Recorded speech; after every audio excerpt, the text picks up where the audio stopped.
যার সংসার বাসনা আছে তার সেই বাসনা পূর্ণ না হওয়া পর্যন্ত জীব মরিয়া হয়ে উঠবে। এই হৃদয়ে কৃষ্ণ কথার ক্ষুধা আর কীর্তনে কি বলছে, না ধনং না জনং না কবিতা সুন্দরী প্রভু তব পদ যুগে। আমি কিছুই চাই না, যেন জন্মে জন্মে তোমার নাম গুণগান গাইতে পারি, ওর ক্ষুধা যায়, ও ওটাই চাইছে। আর আমি কিছু চাই না, কারণ কিছুই আমার সাহায্যে আসবে না, সব করবে, সব কেড়ে নেবে। উত্তর সুরি যারা, তারা ওটার দিকে তাকিয়ে আছে, আমার বাড়ির দিকে, আমার জমি জায়গার দিকে, আমার ব্যাংক ব্যালেন্সের দিকে, আমার দিকে কেউ তাকায়। ওগুলো পাওয়ার আশায় উত্তর সুরি এসে গেছে, কিন্তু আমার কে বলবে তোমায় আর কিছু করতে হবে না? আমি তাই বলো গৌর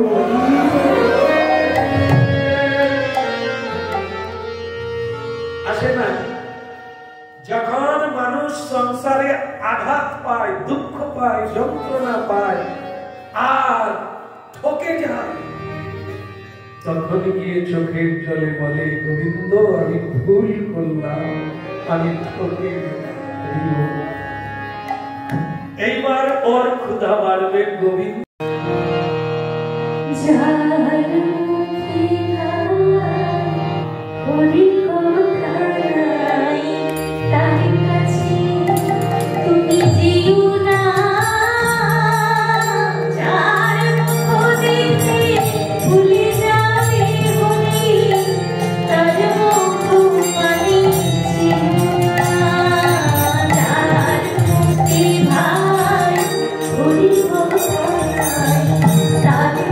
Thank you.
সকাল থেকে তোলা হয়নি, কারণ কি সকালেই আমি একটা ব্লগ ছেড়েছি, এটা পরের দিন সকালে যাবে। তো আমি একদম সন্ধ্যেতে ব্লগটা তুলেছি যখন বাবাকে আরতি করা হয়েছিল, তো সেই সময় আমি ব্লগটা তুলেছি। তো একাদশী আমাদের সকাল থেকে যা যা অনুষ্ঠান হয় আমি সবসময় চেষ্টা করি এই অনুষ্ঠানগুলো তুলে ধরার, তেমনই চেষ্টা করেছি। এবারেরও কিছু কিছু ভিডিও ক্লিপ আমি তুলে রেখেছি, বাবা হরি কথা বলছিলেন সেসব সবকিছু তুলে রেখেছি। যেটা বলা হয়নি সেটা হচ্ছে এটা এই গ্রন্থটি আমাদের নতুন বেরিয়েছে, সেটা হচ্ছে শ্রী শ্রী নারদ ঠাকুরের গ্রন্থ। এটা নতুন বেরিয়েছে, অনেকেই বাবার হাত থেকে এই গ্রন্থটি নিচ্ছেন, কারণ একটা গ্রন্থ মানুষের জীবনে যে কত উপকার করে সেটা যারা জানে তেনারাই কিন্তু প্রত্যেকবার একাদশীতে এসে স্টলে এসে জিজ্ঞাসা করেন, প্রভু নতুন কি গ্রন্থ বেরিয়েছে একটু দেন না, নতুন কি গ্রন্থ বেরিয়েছে একটু দেন না। সবাই কিন্তু এসে বলে, কারণ তেনারা উপকৃত হচ্ছে। এবং এই আমাদের যে গ্রন্থগুলো রয়েছে এত সহজ সরল ভাষায় লেখা, তো সেই জন্য মানুষের বুঝতে কিন্তু খুবই সুবিধে হয়। আমরা যদি একটা ভাষা না বুঝতে পারি, আমরা কাকে বলবো? আমাদের এখানে না হলে বাবা রয়েছেন, বাবাকে বললাম, বাবা পণ্ডিত মানুষ, বাবা সবকিছু জানেন, তাই বাবাকে বললাম, বাবা এই ভাষাটা আমি বুঝতে পারছি না। কিন্তু আপনারা কাকে বলবেন? আপনারা তো পাবেন না বাবাকে সামনে, আপনারা তো পাবেন না। তো সেই জন্য বাবা এই গ্রন্থের আকারে এত সহজ সরল ভাবে বাবা লিখেছেন গ্রন্থগুলো, যাতে মানুষেরা সহজে বুঝতে পারে এবং কৃষ্ণকে উপলব্ধি করতে পারে, এই ধর্মীয় পথে আসতে পারে। সেই জন্য এই গ্রন্থের উপস্থাপনা করেছেন বাবা। আরো এখানে বিভিন্ন গ্রন্থ রয়েছে, মানে সবাই সবটা তো পড়া হয়নি, তো এখানে এসেই বলে যে এই গ্রন্থটা কি নতুন বেরিয়েছে, তাহলে এটা নিয়ে যাও, এরকমই বলে থাকেন। তো আপনাদেরকে বলা হয়নি এই গ্রন্থটি নতুন বেরিয়েছে, অবশ্যই নিতে পারেন। হরে কৃষ্ণ। শেষ হয়ে গেছে, তো এবার ভক্তরা প্রসাদ পাবে। আমি প্রতিনিয়তই দেখাই আপনাদের একাদশী তিথিতে আমাদের কি কি হয়, আমি চেষ্টা করি একটু ডিটেইল কিছু দেখানোর, কিন্তু একাদশীতে যেগুলো হয় সবই তো আপনারা দেখেছেন, কি দেখেননি সেটাই তো আমি বুঝতে পারছি না যে কোন জিনিসটা আপনাদের দেখানো হয়নি।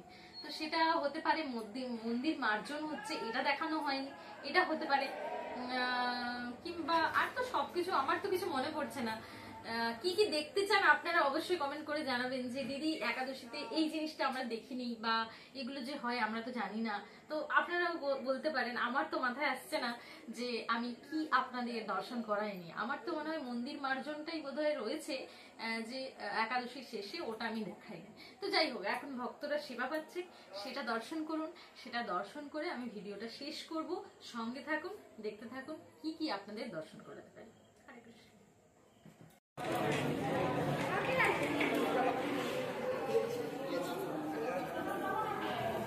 জয় নিতা।